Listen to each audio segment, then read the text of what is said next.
সত্যি আমি খুব ভাগ্যবান যে তোমার মতো এত সুন্দরী একটা বউ পেয়েছি আমি। তো দেখো, প্রত্যেকটা ছেলে মেয়ের জীবনে এই রাতটা খুব একটা মধুর রাত, যেটা তোমার আমার জীবনেও এসেছে। দেখো, ভাগ্যের কি খেলা যে তোমাকে আমি বেশি দিন সময় দিতে পারবো না, সর্বোচ্চ আমি 1 মাস তোমাকে সময় দিতে পারবো। আচ্ছা, আপনি এমন একটা সিদ্ধান্ত কিভাবে নিলেন? বিয়ে করে তার 1 মাস পরে আপনি বিদেশ চলে যাবেন। আপনি এই সিদ্ধান্তটা না নিলেও তো পারতেন। মানুষ নতুন জীবন শুরু করার পরে 2-1 বছর তো সংসারটা করে, তারপর কোথাও যায়। দেখো, বিয়ের আগেই টাকা পয়সা এবং কাগজপাতি জমা দেওয়া ছিল। ওরা আমাকে সাডেনলি জানাইলো যে ওখানে যেতে হবে। এখন যদি আমি এটাকে ক্যান্সেল করে দেই তাহলে আমি আর টাকাটা ফেরত পাবো না। 2টা বছরেই তো, তুমি একটু কষ্ট করে থাকো, আমি আবার চলে আসতেছি। জানি তোমার অনেক কষ্ট হবে, 2টা বছরেই তো, তাই না?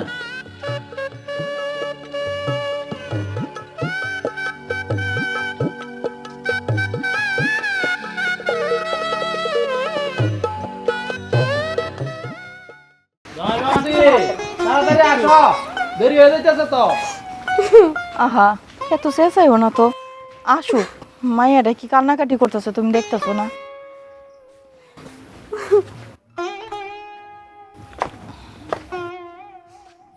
জামাই বাজি তাড়াতাড়ি চলো, এয়ারপোর্ট গিয়া তো আবার তোমার কাগজপাতি জমা দিতে হইব।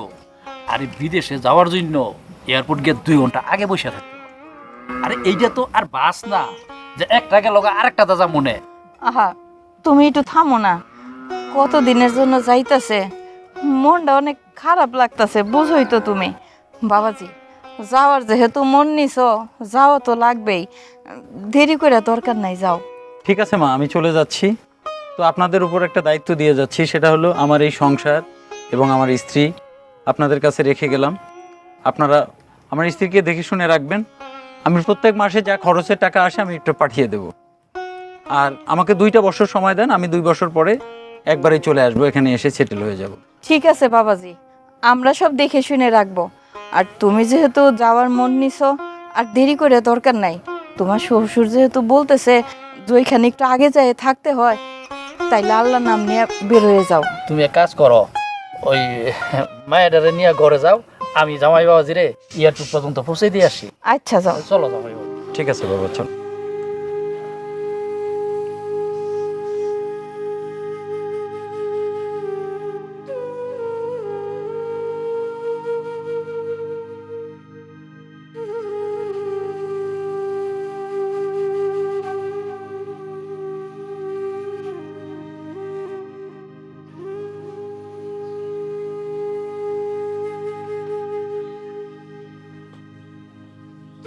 নিপা, হ্যাঁ মা।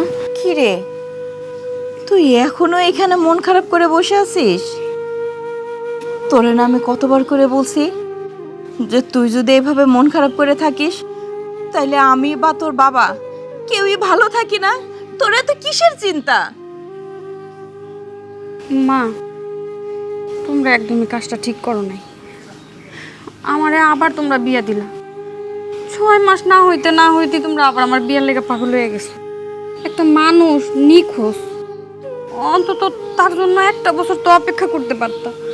তোমরা তা না কইরা 6 মাস কি দেখলা, তারপরে তোমরা আমার আরেক জায়গায় বিয়ে দিলা। মারে, তুই যে কথাটা বললি, 6টা মাসও আমরা অপেক্ষা করলাম না। কেন করব? কার জন্য করব? তোরে বিয়ে দিছিলাম, কত শখ করে, আহ্লাদ করে, কত অনুষ্ঠান করে তোরে বিয়ে দিলাম। শ্বশুর বাড়িতেও গেলি, 3টা মাস জামাইয়ের ঘর সংসার করলে কি না করলে, জামাই বাবা যে বিদেশ চলে গেল। আর গেল তো গেলই, কোনো ফোন নাই, যোগাযোগ নাই, খবর নাই, কিচ্ছু নাই। সে বাচ্চা আছে না মরে গেছে সেটাও আমরা জানি না। তুই দিনের পর দিন এত পরিমাণে কান্নাকাটি করিস, তোর চোখের পানি না তোর বাবা দেখতে পারে না আমি দেখতে পারি। তুই আমাদের একমাত্র সন্তান, তোর এই কষ্ট আমরা কিভাবে সহ্য করব বল? হ্যাঁ, হয়তো তার জন্য অপেক্ষা করতাম, 6 মাস না, 9 মাস না, বছর না, 1 বছর, 2 বছর, 3 বছর অপেক্ষা করতাম। যদি তার কোনো খোঁজ খবর পারতাম যে সে ফিরে আসবে, সে একদিন না একদিন ঠিকই বাড়িতে ফিরে আসবে, তোর কাছে ফিরে আসবে। কিন্তু না, সেদিন যে প্লেনে উঠলো তারপরের থেকে এ পর্যন্ত না একটা ফোন করছে, না একটা চিঠি পাঠাইছে, কোনো খোঁজ খবর নাই। তাহলে কার অপেক্ষায় বসে থাকবো? তুই আমাদের সামনে এইভাবে ধুইকে ধুইকে কাইন্দে কাইতে মরে যাবি, আমরা বাপ মা হয়ে কি সেটা সহ্য করতে পারি ক? এই জন্যই তো তোর বাবা অনেক কষ্ট করে ভালো একটা ঘরে তোরে বিয়ে দিল, আবারও যাতে তুই সুখে থাকিস, তোর মুখে হাসি দেখতে পারি আমরা। কিন্তু না, এখন তো দেখতেছি আমরা ভুল করলাম, তোর চোখের পানে আগের থেকে আরো বাইরে গেল। কেন কেন তুই এমন করতেছিস? যদি তোর শ্বশুর বাড়ির লোকজন জানে যে সে মরে নাই, আমরা তার কোনো সঠিক খোঁজ খবর না জেনেই তোরা আবার বিয়ে দিছি, তাহলে আমাদের মান সম্মান থাকবে বল? আমি তোর মুখের হাসি দেখতে চাই, আর কিছু না।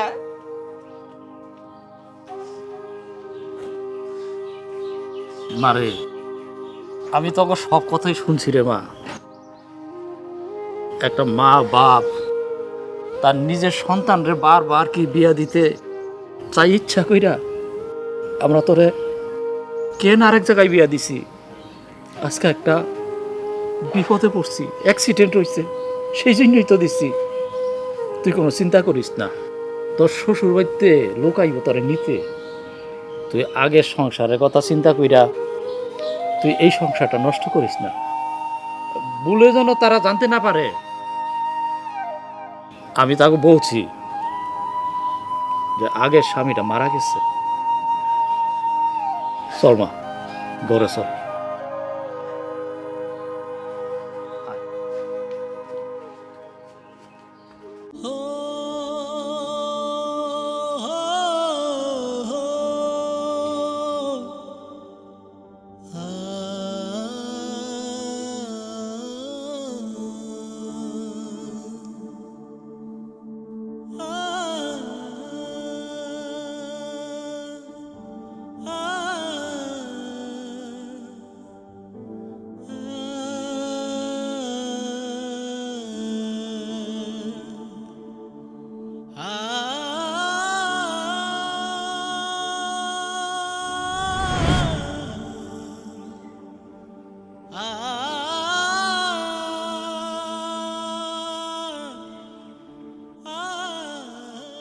জামাই বাবাজি, 7 মাস পর তুমি আমার বাড়িতে।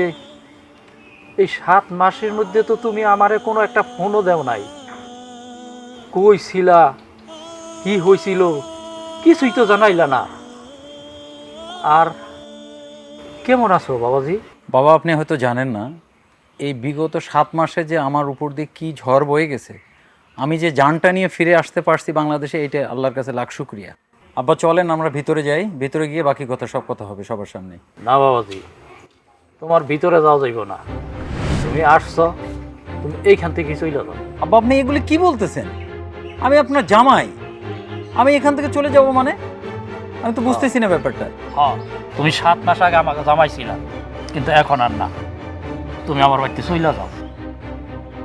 আমি তোমার শ্বশুর, তোমার এই কথাও কিন্তু বাজবে। এটা কি বললেন? আমি 7 মাস আগে জামাই ছিলাম মানে? আমি কি আপনার মেয়েকে বাড়ি থেকে বের করে দিয়েছি, না তালাক দিয়েছি, কোনটা? না, 7 মাস ধরে যখন তুমি আমার মায়ের সাথে কোনো যোগাযোগ করতেছো না, আমাকে একটা ফোন পর্যন্ত দিতেছ না, তখন মনে করছি তুমি বিদেশে মারা গেছো। আমি তোমার বাড়ি থেকে আমার মায়ের নিয়ে আসছি। আমি তো সেই পরিস্থিতিতে ছিলাম না যে ফোন দেব আপনাদেরকে। আমি যে বারবার বলতেছি আমার কথাটা শোনার চেষ্টা করেন, আপনি তো কিছুই শুনতেছেন না। শোনা লাগবো না, তুমি এখন যাও। আমি যাব মানে? এই বাড়িতে আমার স্ত্রী আছে, আমি আমার স্ত্রীকে নিয়ে তারপর বাড়িতে যাব। না, তুমি চলে যাও। ঠিক আছে, আমি যাচ্ছি।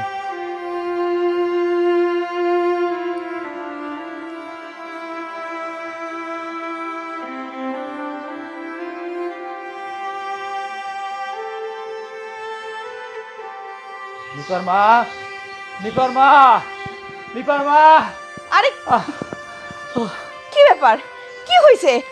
তুমি এমন করতেছো কেন? বসো তো, বসো বসো। আমি আমি অস্থির হয়ে গেছি।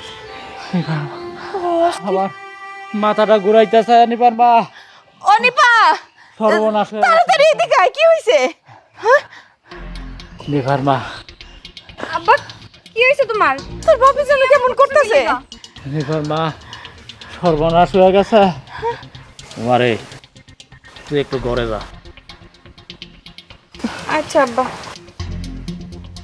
কি হইলো? তুমি মাইয়ারে ঘরে পাঠাই দিলা, কি হয়েছে তুমি আমারে কত? নিপার মা, সর্বনাশ হয়ে গেছে। সর্বনাশ? কিসে সর্বনাশ? নিপার জামাই বিদেশ থেকে ফিরে আইছে। কি কইতেছো তুমি? নেপার আগের জামাই হে বিদেশ থেকে ফিরে আইছে?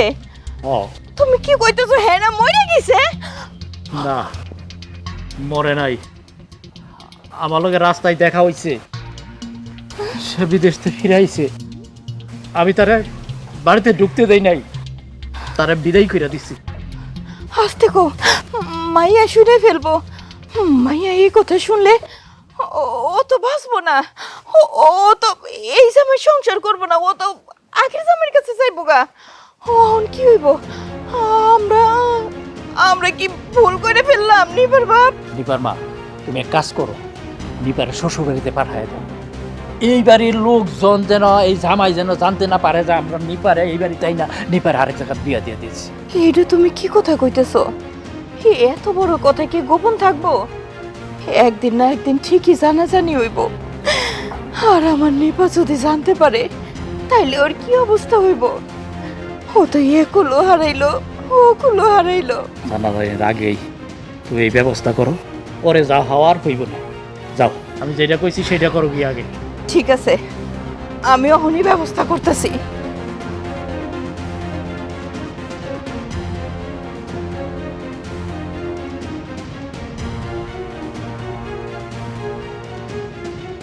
নিপা, নিপা আমার কথা শোন। আরে কই যাইতেছিস তুই? এই নিপা, কই যাচ্ছিস? আমি আমার শ্বশুর বাড়িতে যাচ্ছি। শ্বশুর বাড়ি? এখন পর্যন্ত তো তোরা কেউ নিতে আসে নাই। বিকেলের দিকে নিতে আসুক, তোর বাপে ফোন করছে, আসলে তারপরে যাস। শোনো মা, বাবা, তোমাদের দুজনকেই বলছি, আমি আমার কোন শ্বশুর বাড়িতে যাব সেটা আমার ডিসিশন হবে, ঠিক আছে? মানে এই তোমার মেয়ে সব কি বলতেছে? কোন শ্বশুর বাড়ি মানে? মা, আমি সব কিছু শুনেছি। বাবা তোমাকে যা বলেছে আমি সব শুনেছি। আমি তোমাদেরকে বারবার বলেছিলাম যে তোমরা একটু সময় নাও না, তোমরা আমাকে বিয়ে দেওয়ার জন্য পাগল হয়ে গেছো। এখন দেখছো, দেখছো কি হয়েছে? দেখো মা, আমার পক্ষে সম্ভব না তোমরা যেখানে আমাকে আবার বিয়ে দিয়েছো ওইখানে যাও। আমার স্বামী যেহেতু ফিরে আসছে, আমি আমার স্বামীর কাছে চলে যাচ্ছি। নিপা, মা তুই একটু বোঝার চেষ্টা কর। আরে ও তো আমরা জানি মারা গেছে, কিন্তু এখন যদি তুই ওই বাড়িতে ফিরে যাস, তাইলে এত ঘটা করে যেইখানে তোরে বিয়ে দিলাম, এই বাড়ি থেকে তোকে নিতে আসলে তাদের কাছে আমরা কি বলবো? হ্যাঁ, আমাদের তো মান সম্মান থাকবে না মা। মা, তোমাদের মান সম্মান থাকবে কি থাকবে না সেটা আমার দেখার বিষয় না। আমার স্বামী যেহেতু ফিরে আসছে, আমি আমার স্বামীর কাছে ফিরে যাব। তোমরা আমাকে যেখানে বিয়ে দিয়েছো সেইখানে আমি আর যাব না, কারণ ওকে আমি কখনোই স্বামী হিসেবে গ্রহণ করতে পারিনি, তাই ওইখানে আমি যেতে পারবো না।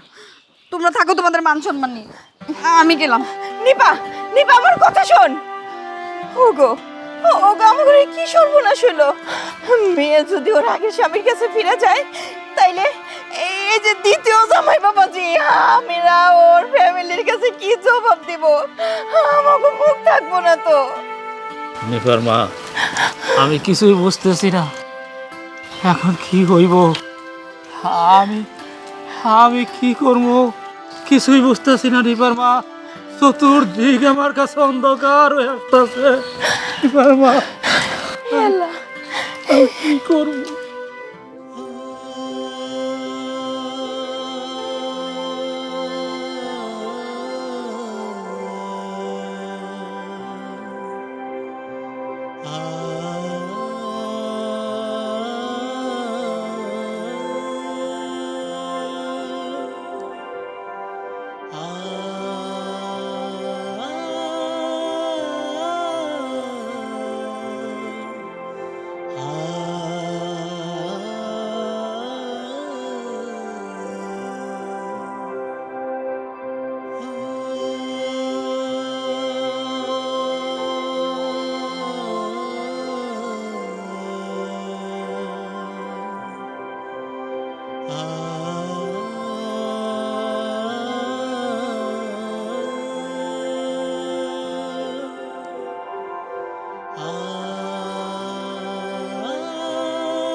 তুমি কেমন আছো?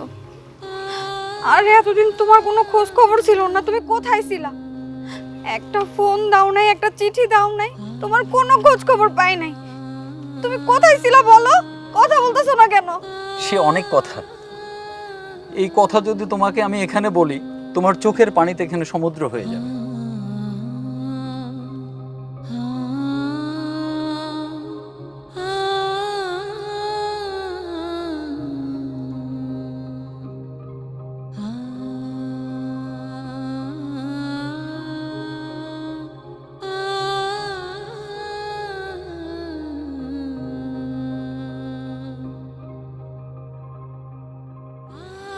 চলো এখন বাড়ির দিকে যাই। যাব। এই 7 মাসে আমাদের জীবনে অনেক বড় বড় দুর্ঘটনা ঘটে গেছে। কি হয়েছে, কি বলছো তুমি? বাবা মা তোমার কোনো খোঁজ খবর না পেয়ে আমাকে অন্য জায়গায় বিয়ে দিয়ে দিয়েছিল। কি বললে এটা তুমি? কিন্তু বিশ্বাস করো, আমার শুধু বিয়ে হয়েছে, আমি ওকে কখনো স্বামী হিসেবে গ্রহণ করিনি। আমি তোমার কাছে ফিরে আসছি, আমি তোমার সাথেই সংসার করব, ওই বাড়িতে আমি আর কোনোদিনও যাব না। এই 7 মাসে আমি অনেক কিছুই ত্যাগ স্বীকার করেছি। যাক, তোমার বিয়ে হয়েছে, আমার কোনো আপত্তি নেই। চলো আমরা বাড়িতে যাই, আমরা আবার নতুন করে শুরু করি। তুমি ঠিকই বলছো, কে কি বললো, কে কি ভাবলো, এত কিছু আমার জানার দরকার নাই। তুমি আমার জীবনে ফিরে আসছো, আমি তোমার সাথেই চলে যাব। চলো বাড়িতে চলো। চলো বাড়িতে চলো।